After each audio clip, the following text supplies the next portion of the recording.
And regardless of the crazy rain, my daughter is being made to feel like she has to walk in the rain to school because her teacher tells her to. But it's normal in Japan, especially for elementary school kids, to walk to school. It's really strongly encouraged by the teachers. It's almost like one of the most important parts of being an elementary school student, aside from learning how to eat lunch and not leave anything behind when you eat lunch. So it's kind of a big deal. When you start off school, the parents are asked to draw a map of where their house is, and then also draw out the route that the child will go on as they go to and from school. And children are not allowed to veer from that at all. They're not allowed to go into any stores or go visit other places on their way home.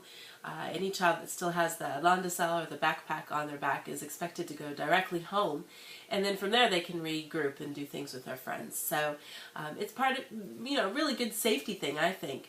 But we live way up on the hill, and it's quite a walk from our house to the elementary school. It'd probably take well over, for a little kid with small legs, probably at least 45 minutes to walk to school.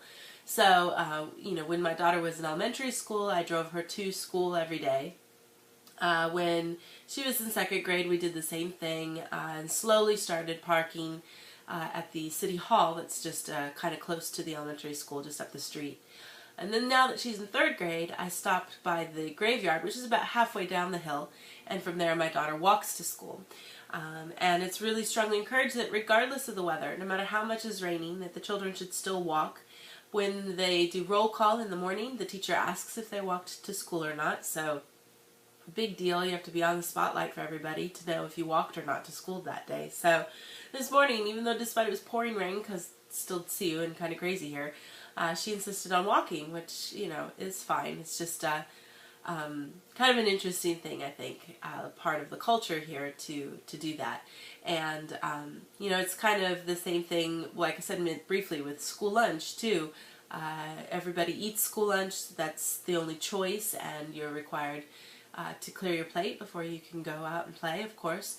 But as any parent knows, those challenges can be big challenges for kids when they're little, so it's a tough choice, I think, of what is important and what's not. I know in Japan there's a lot of people that are really worried because there are a lot of weird people out there. I don't know about the, how you rank weird in the world. I think I always get a feeling that the people here are weirder. The bad people are weirder than bad people in the States. Probably just because there's more bad people in the States and it kind of seems to dilute the weirdness a little bit. But there's a lot of people who stalk children and pick them up on their way home or to school. And, we certainly don't want our daughter to be targeted simply because she's half, which is, a big deal for everybody here. So we try to keep her safe. But that can be tricky, and on the road that she would have to walk down, it's a major street, and there's a lot of traffic as people go to work, and they speed up the hill pretty fast.